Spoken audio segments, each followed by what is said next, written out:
Record. Okay, awesome. All right, well, welcome. This is the Sunday night team huddle. And it is Sunday, I believe it is May 28th. So this is exciting. This is call one of the book, Take the Stairs, that we're going to be discussing tonight.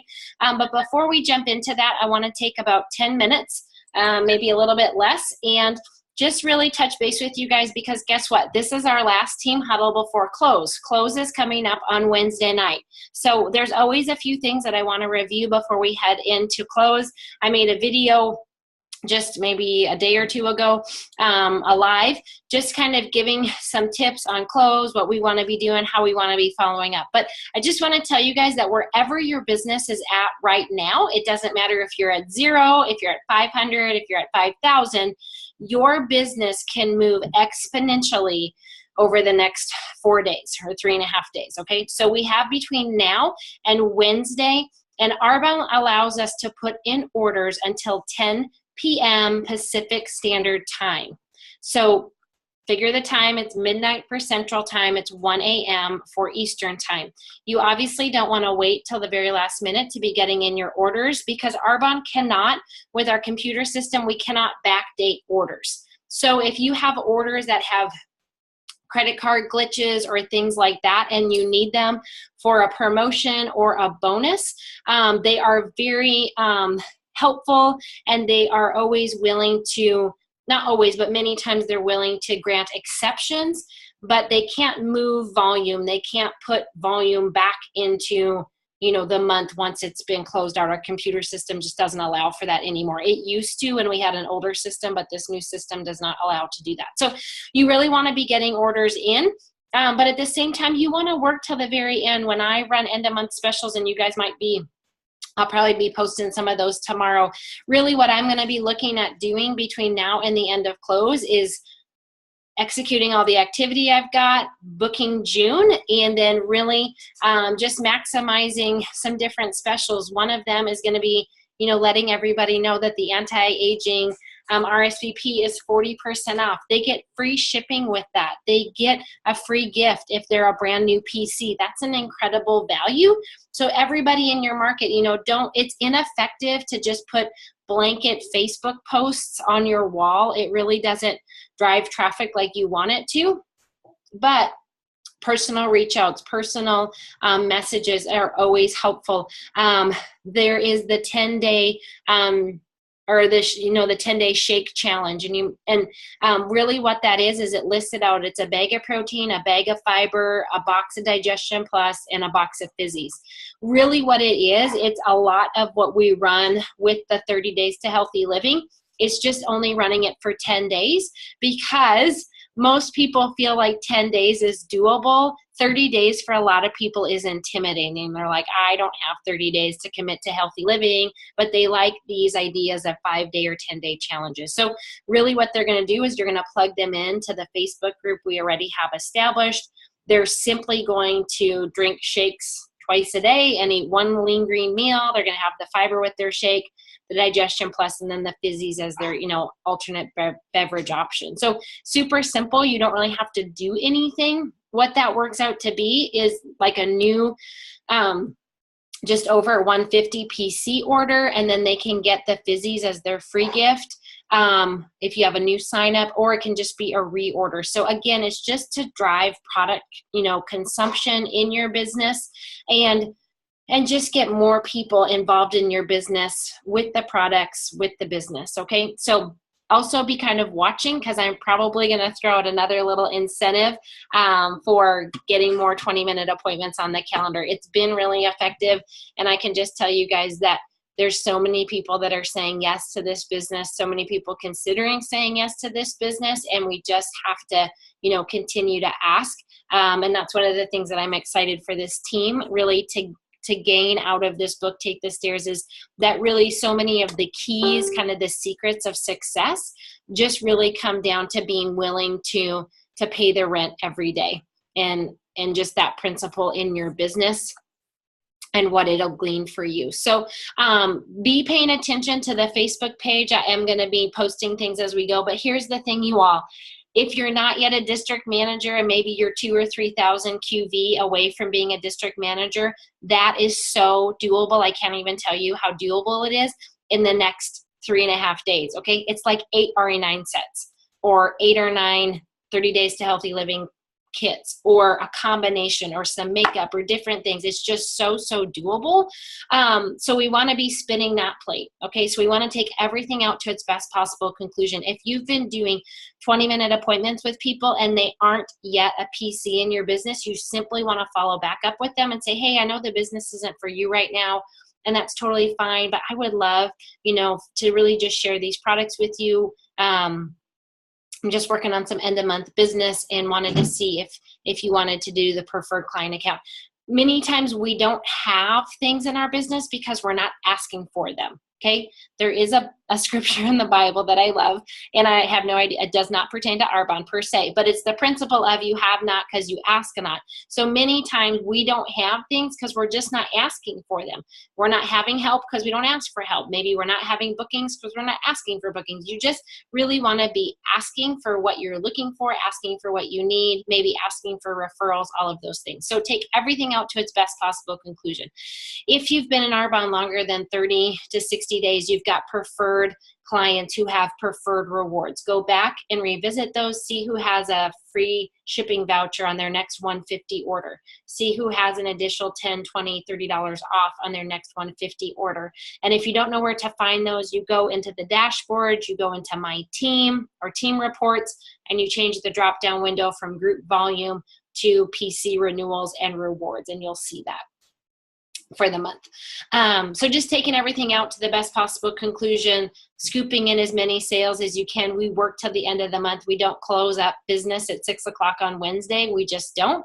So we're going to be spinning those plates for the next 3 days. But at the same time, you guys, you want to still be booking your 20-minute appointments.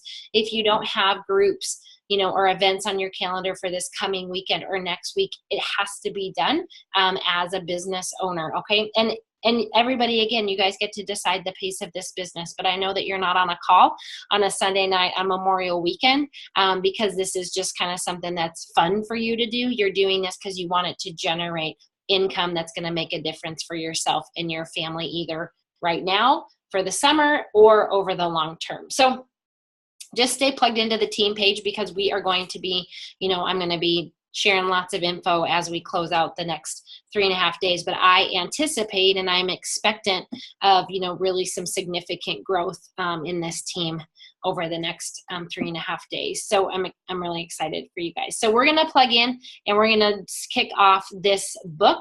And what I would love to do is you guys can unmute if you don't have background noise, because this really isn't a book talk where I'm going to talk at you. This is a book talk where I really want to get your all's thoughts, have you guys share, because I think there's so much value from that. So if you don't have background noise, or if you want to share when there's not background noise, that would be awesome. But we read the introduction, and man, in an introduction, so many things I highlighted. I felt like I was nearly like highlighting every other sentence. And I have, like I said, listened to this over and over and over again. But there were just lots of different things that stuck out to me. So before I share, I would just love if there is maybe 2 of you to share initially just your maybe the one thing that really stuck out to you in this introduction, or just a big aha for you. If there's 2 of you that would be willing to share kind of just maybe a big big aha, that would be awesome. All right, Tracy, let's go for it. Okay. I mean, the first thing that like smacked me in the face was that the line, the successful people have had, that successful people have all had to do things they didn't feel like doing in order to get where they are. And that, of course, smacked me pretty hard. And what was it for you that really, what was it about that statement that was smacking you? Well, I think, personally, because you know that the little things I've struggled with this is just getting out of my comfort zone has been hard for me. Like oh, I don't want to host the parties. The parties. I just don't want to host the parties. and, and I'm going to have to host the parties. Okay, we can be done with the book talk. We have crossed the pinnacle.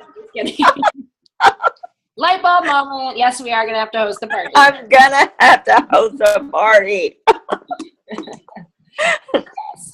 So I think, what I'm hearing you say is just that realization that we have bought. I think many times people buy into the myth that successful people don't struggle, or that successful people don't ever feel intimidated or feel nervous or feel uncomfortable doing things, that somehow they just got gifted with a natural ability to not struggle, like mentally, emotionally, like the rest of us.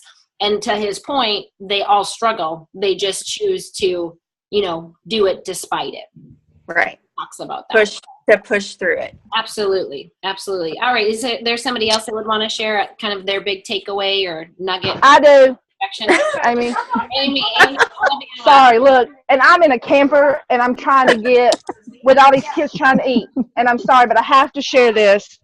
I don't remember exactly what it was, but like it's just totally the aha moment was I have no self-discipline in any aspect of my life. Food, nope, no, and this is nope, no, and so I'm gonna have to be disciplined to be successful, to be healthy, to be a better mom. I mean, that was my big thing. I have no self-discipline. Awesome. And so what a big eye-opener for me. And I'm going to go on mute. All right. That's awesome, Amy. I love it. I love your genuineness. But it is true. I think that this book, even from the intro, is just really just holding a mirror in front of our faces and saying, what's our level of self-discipline? And I think for some of us, we've got better or areas of our lives that we feel maybe more self-disciplined in than other areas. But it's really kind of translating into all of those areas because they're all going to work together. So is there anybody else? Was there one more? Because those were both pretty quick. Anybody else have a kind of an aha or a takeaway from this intro? I can. Okay. Go ahead, Shauna. Yep, you're good, Shauna. Go ahead. Okay. I was really convicted, and thanks, Missy, for giving us a book that is smacking us all in the head. Yeah. So it says on page 14, we're all running 1,000,000 miles per hour, going 1,000 different directions, and in the noise of distraction, it's so easy for time to pass by without realizing it. So that's been a huge thing for me. And then it says, how committed are you to changing your life for the better? What are you willing to sacrifice? And when I read that, I was just like, holy smokes, I have good motivation. I know what I want, but I'm not doing the little things on a daily basis as consistent as I need to be to get me where I want to go. And so that just really kind of got me. And, maybe you really consider, well, am I just saying I'm willing to do it, or am I truly willing and dedicated to do the right things at the right time consistently to get to where I want to be? Yeah, absolutely. And I think that is a big, I think that in itself is a big question everybody has to ask, because we can say we want it, but then actually doing what we have to do in order to have that or execute what we say we want can be very different, and, our actions in this business and really our actions in our life are the only thing that actually yield the results. Our words don't yield results. And so we have to put our hand to those things. So that's awesome. Terry, did you want to share? I mean, I can, but you can move on if you want to. It's up to you. You're good. You can go ahead. Mine was farther down in the book. It starts on page 21, but it just says, life isn't fair. Life isn't easy. Being successful doesn't happen by falling into the most desirable situation possible and somehow magically being discovered for some uniqueness we have that no one else does. And I was like, I'm unique. And it just said that's an unfortunate fairy tale that many of us live by. But the line I underlined is right after that. It just said the truth is that success comes from being tested in the fire, being pushed to your limits, and having your character and confidence shaped by challenging circumstances. And I don't love any of those. Like, I don't love being pushed to I love being pushed to my limits in certain aspects when I know I'm going to be successful. But doing a business that I can't control the results, and really being tied to the activity, and realizing that it's just going to take, like, it may take some people 2 activities to get something. Like, I think you had talked about that last week, about some of us may need to call 4 people and we'll get 4 parties, and some of us need to call 100 people to get those 4 parties. And it doesn't mean that one person is doing something better than the other. It just means that I really believe that tests and pushing yourself to the limit is because there's something bigger at work, because we need our character and our confidence shaped by those challenging circumstances. And I believe, for me at least, it's pushing me towards being secure in my identity and who I am, versus being my confidence and my character being shaped by my title in Arbonne, or my volume, or my sponsoring, or my recognition. And because those will all come out of a confidence of knowing who I am and what I have to offer people. Yeah, that's awesome. Yeah.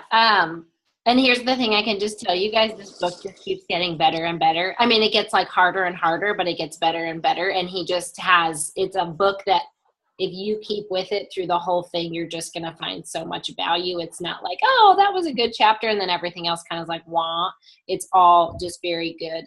2 of the big things from this, actually, kidding, 3, is when he talks about on page 24 that success comes from choosing the hard right over the easy wrong consistently. And there's a whole chapter that he really expounds on that, on just that belief that we have of just like, oh, I'm just gonna, and it's really stupid things, but I'll just share, like, personally for me, like, I consistently put dirty dishes in the sink. Sunny consistently puts dirty dishes in the dishwasher. And the dishwasher is always empty at my house because Sunny always empties it. Like, that's just his thing. But instead of me putting the dishes in the dishwasher, even when it's empty, I just, out of laziness, put them in the sink. And even though it's an easy, wrong or easy whatever at the moment, I choose it over the hard right, which is the hard right is just open the door and put it at the top rack. Because then at the end of the day, what happens is I have a sink full of dirty dishes, and then I have to take 20 minutes and put all the dishes in the dishwasher versus, just one at a time. And so it's even just simple things like that, and thinking about how does that pertain in my business? What are things that I'm choosing the easy wrong instead of the hard right? I also love when he talks about committing to the ridiculous, and just challenging myself to ask, when we have a business that offers us a $20,000 to $25,000 a month income on 10 to 15 hours of consistent effort every week, that is kind of ridiculous. So am I willing to commit to the ridiculous that it takes to build that? And what does that look like? And then the last thing where he just talks about self-discipline is the simplest and fastest way to make life as easy as possible. Discipline creates the freedom to do anything. Because I think for me, for a long, long time, I have believed a story about myself that I'm not a very disciplined person, that I'm real scattered, that I'm messy, that I'm not a type A, because I'm not by personality. I'm not a type A person. I'm not a linear thinker, kind of squirrely.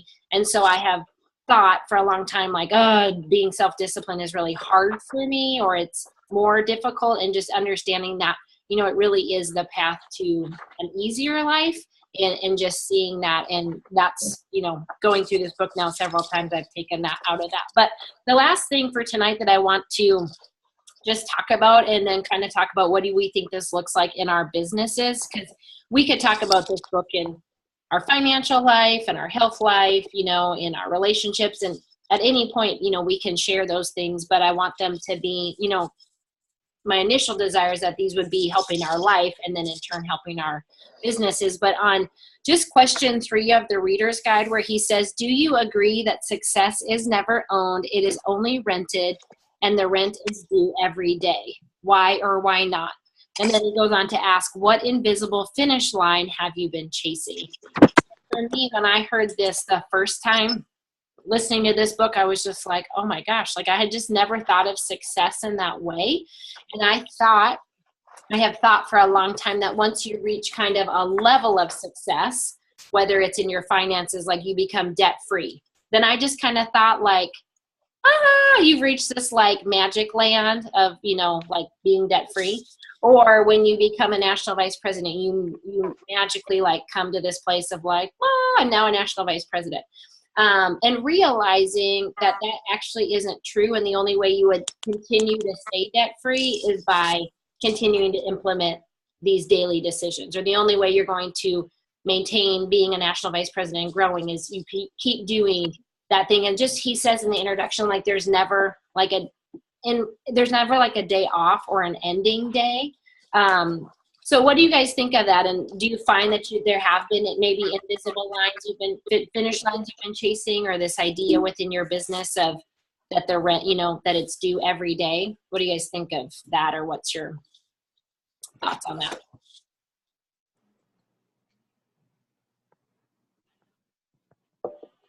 Ooh, I think I hit a chord. I think I've hit a chord here, folks. Everyone's like, I'm not saying. Well, I was going to share. I just was going to give someone else an opportunity. So You can share. Go ahead. Anybody else? Well, to your point, when I heard that for the first time,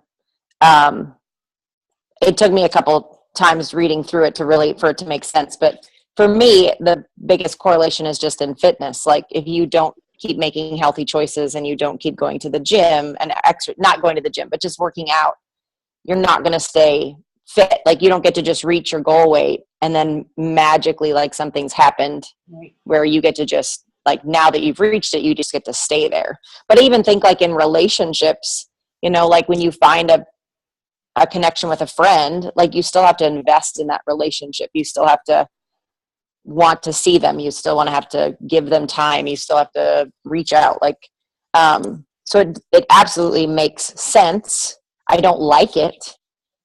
Because like, well, I shouldn't say that. I don't like it because it sounds hard. Like it sounds like forever hard, but I do like what he said. And I don't know if I'll be able to find it.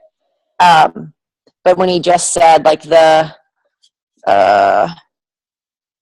he just said, you may feel like you're getting ready for an uphill battle, and you probably are, yet the rewards on the other side of this transformation are endless because you're creating the power and freedom to do anything in your life. He said, so while this may not seem fun, it is only that way for a while. Once you get used to taking the stairs, you'll find that it's exhilarating, freeing, and invigorating. And I just think about that because like I take the stairs everywhere that I go, and now I don't even think about it. Like when I go to the airport, when I go to an office building, like I don't think about going to the elevator. I just walk in the building and think about finding the staircase. I'm like, I think when we find things that we struggle with now that are difficult, like for me, I knew I needed to do some reach outs tonight. And when I got home to do them, like all of my family was out on the street. I could hear the giggles and the laugh, and I was like, oh, all I want to do is go out and sit out there and find out like what's everyone been up to. But I hadn't gotten my work done. So instead I sat in my office, and I sent messages that I needed to send. And I got a couple of people to agree to meet with me, which is great. So did I have to make a sacrifice? Absolutely. But the benefits are much greater long-term because it's not like that's the only time that my family is going to be on the street. Like it's not the only time my friends are going to sit outside. So I think when you make those choices, it's kind of like when we talk about that 30 seconds of courage or 5 seconds of courage or whatever you need to just like open your mouth. But then once you open it, you're like, well, that wasn't so hard. And then it's just repeating that over and over and over again till it becomes a habit. And then once it's a habit, you find the next thing that's uncomfortable. Mm-hmm. And that's what I think the reason that it's success is rented, because you will constantly discover that there's new things to improve on, and there's things that you can always do better. And the things, it's interesting now because I look back at my eating habits 15 years ago, and like I have no right to be talking to anybody about fitness and exercise. Like if you all knew what I ate on a daily basis, like you would be like, shut up, no way. But now I don't even think about the choices that I make because they've just become habits. So but I know too that there's things I could do better and more consistently. So that I totally agree. It doesn't sound great short term, but when you start to break it down and really just understand what it means, it does make a lot of sense. Mm-hmm. Yeah, that's awesome. Anybody else have some thoughts on that? Either the success, being you have to pay it every day, the rent is due every day, or that idea of, maybe chasing invisible finish lines. I don't know if this really has anything to do with that, but one of my favorite lines is the last line on page 27. Remember that once you love what you do, then you never have to work a day in your life. And I don't know, I just had before, and I love that. Like, I think everybody probably wants to get to that spot in their life where they feel like that. So Yeah. Yeah. And I think that in that, you might not always love the tasks of what you're doing, because there are times like even today, I'm like, it's Memorial Day weekend. And we came back from the farm early and I had 3 coffee appointments and the afternoon was beautiful. And I didn't get to spend time with my girls. I didn't necessarily love that, but I love meeting with people. I love growing my business. I love sharing these products in this business. So, it is kind of that balance, but, part of this idea of it being, the rent being due every day, when he talks about that the ultra successful people learn how to fall in love with the daily grind. And I just, just really so appreciated that, because I think sometimes, we think that we're going to get to this place of utopic living. We're like, whoa, we just don't do anything, and that's not the case. There is always going to be just daily disciplines we're putting in order to get out of it what we want our life to look like, what do we want our business to look like, our finances, our marriages. You can't get to a place in a relationship or a marriage and be like, okay, we're good, and now I'm just not gonna continue to invest in it. If you stop investing in it, it's gonna die, it's gonna go backwards. So it's that same principle. So does anybody else have anything they either was kind of a big takeaway for them, or just really hit you in regards to this intro? I just kept thinking about the words opportunity cost. We started teaching about opportunity cost in economics in second grade social studies, and there's always a trade-off for something. So I mean, recently we're focused on healthy eating. So if you're going to eat that horrible food, then you're going to get the harmful results, and you're just choosing that opportunity over another one. And how, I don't know, just how everything you choose, you're giving up something in some way, whether good or bad, in whatever area of your life that you're focusing on at that time. So there's always going to be that opportunity or that cost that you have to pay for whatever opportunity you're going after, whether it's positive or negative. So yeah, that's a good reminder. I like that a lot, because it definitely does. Everything costs, good or bad. So that's awesome. Well, what I was just thinking about, because we're going to move into next week. Next week is on sacrifice, the paradox principle. So definitely want you guys to read that. Just highlight, take notes, jot down different things. But I think the thing is, we have read on this intro, and what I'm going to encourage you guys is, they say it takes 7 times of hearing something, or reading something for it to really sink in. So to me, this is a pretty simple read. It's a pretty quick read. So even just going back, as we move forward, or I know Tracy texted me and she's like, I got the book and I got the Audible. And, she just shared that she kind of was surprised even how much she liked the Audible as much as reading it. And there's just value in both. But just really, this isn't a book that I want us to just read and talk about. It's a book that I want to pull the principles out of it and start implementing in our life, so that in 8 weeks, when we're done with this book, we not only have seen growth and seen improvement, but there's a shift that gets created that really creates this catalyst of growth.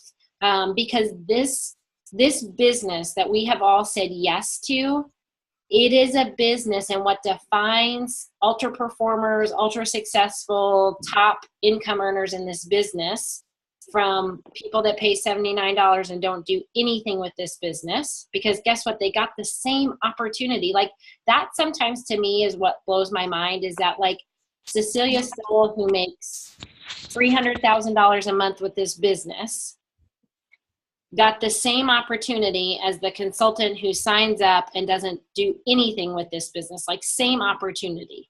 The difference is the person. The difference is their willingness to be consistent, to self-discipline themselves and their routines, and their willingness to stay with it long enough. And those are all things within everybody's control. Like, there's nothing that you need to create the business and the life that you want that's not in your control. Because even though the timing of people's responses or results are not in your control, what you do get in control is that you stay with it and that you don't quit.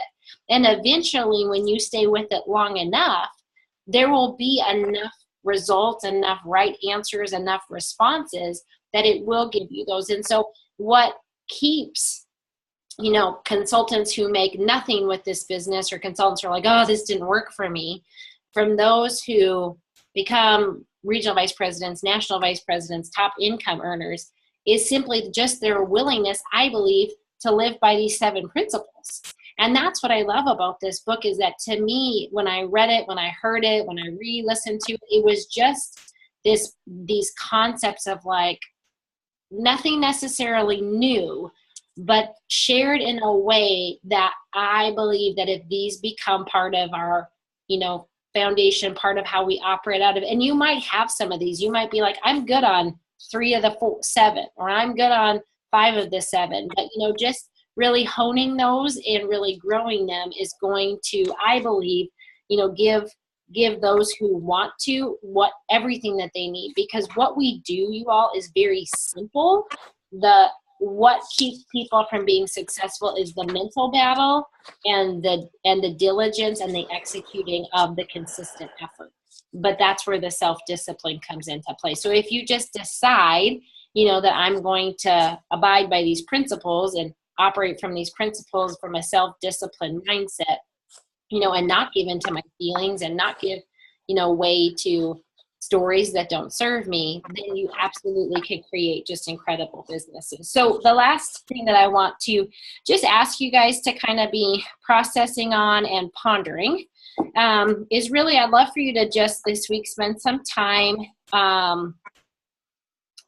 just thinking about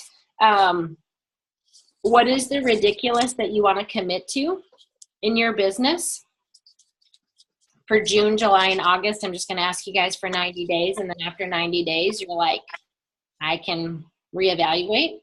But just thinking about is what in your business are you willing to commit to over the next 90 days that might feel ridiculous, or might shift your priorities in your business, or may, just be a new way of going about it. And it can be lots of different things. Like maybe it's every day I'm just going to have a 20-minute appointment, or every day I'm going to at least ask 3 people, or every month I'm going to get on a piece of paper 40 people's names, and I'm going to commit to the ridiculous, and I'm going to do it no matter what. Or every month I'm going to have at least 5 people, or 5 people do a 30 days to healthy living group.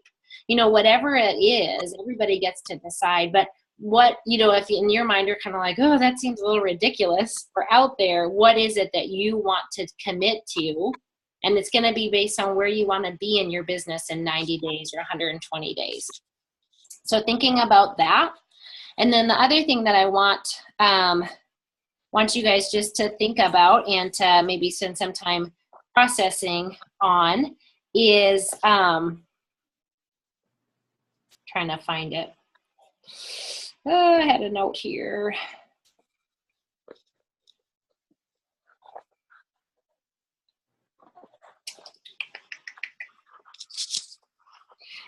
It was just in regards to, just I think this idea, and Tracy brought it up, about successful people have the self-discipline to do the things they don't want to do. They do the things they don't want to do even when they don't feel like doing it. Discipline is mandatory if we want to control our own success, because most of the time success requires activities that we usually don't want to do. So what I think is helpful, because you might know these, but you might even not, or you might haven't admitted them to yourself. Like, what are things in your Arbonne business that you don't like to do? You don't feel like doing them. You don't enjoy doing them, because I think it's just good to get them out on a piece of paper and just kind of identify them. And you might have like only 1 or 2 things. You might have 10 or 15 things. I don't know. You know, there's things that I don't like to do. And I find myself many times avoiding those things, even though those are things that would enhance my results or would help move my business forward. Like, I am slow to respond to people that are like a no to a 20-minute appointment, or to, like, if I asked them to book a party for me. Like, I'll read the message and then I'll be like, I'll respond later. And instead of just responding promptly in order to maybe still get a sample in their hand or continue great relationship with them, I delay it, because I know it's going to require a little bit more effort to respond to them than to respond to a positive response. Like, if I ask somebody for a 20-minute appointment and they're like, yeah, sure, I don't leave them unresponded to for 3 or 4 days. But if somebody responds back to me and they're like, no, thank you so much, but no, it's just not a fit for me right now, I might go 2 or 3 days and not respond to them. Not because I'm even mad, or I'm never mad, really. At this point, I'm not mad. It's more just like, that's going to take some time to like respond to. Or there's some things like, and I think Tara had mentioned this, just like utilizing the Notes app in the phone, and instead of flipping through text message and then trying to find like things to copy paste, just taking the time to set up some notes in my Notes app so that my responses can go faster, or my things can go faster with people, because I'm the gal that has 800 unread emails in my inbox, because I don't like to sit and file fold them into different things or deal with them. But then it really just creates more problems over time, like the dishwasher. So it's that, there might be some things you might not like: booking a party. You might not like launching a new person. You might not like customer, service calls, following up with people. Whatever those things are, you might not like. I don't know, there could be lots of different things, but just identifying them, because I think once you just say like, I don't like this, then what you do is you put another statement behind that says, but I'm willing to do it even though I don't enjoy it, or I'm willing to do it even though I don't feel like it, or I'm willing to do it despite not enjoying it, or not liking it, or not feeling like it, because it will just start to train your brain in a different way. Because when you can get to that level in your life with your business and different choices of, I know I don't like it, and the feeling of not liking it actually is not going to go away, but I'm just going to continue to make the next right choice. That's where you move to that place of really being unlimited in what you get to do, because you're no longer dictated by your feelings, and you're not even expecting the feeling to go away. I think many times people think that after we do this enough times, the feeling is going to go away. The feeling actually many times doesn't go away, but we just make the right choice in spite of that feeling, even though the feeling's still with us, whether it's fear, whether it's nervousness, whether it's, whatever that is. So just identifying that, I think, can be really helpful. Can I say something, Miss? Yeah.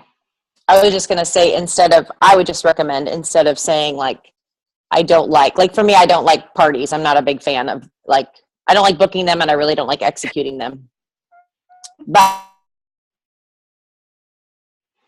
instead of like, I don't like it, and then making it also a negative statement, like adding the end of it being a positive statement, just meaning like, I don't like to book parties, but I'm willing to do them because, not because I don't, even though I don't feel like it, but because it's a necessity, or it's necessary for me to be successful, or it's something I'm willing I'm willing to do because it's the right thing, Yeah. or it will take me to my goal. So just looking at it as a positive, like putting a positive statement at the end instead of a negative statement, like re-saying the negative. Yeah. No, that's great.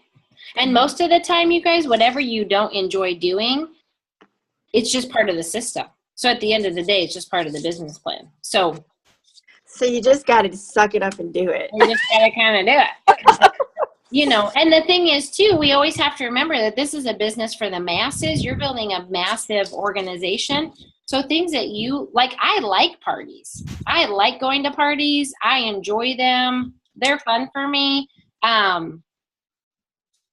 So I don't assume that everyone's going to like parties, but I also don't assume that everyone's going to not like parties. But there's other things that I'm not good at, but I sponsor people and they're awesome at them. You know, so it's just that give and take. So that's why we stick to a system. We don't build a business based on our preferences, because preferences don't serve the masses. Systems serve the masses, and systems is what gives everybody the opportunity to be successful. So yes, that's a great point, Tara.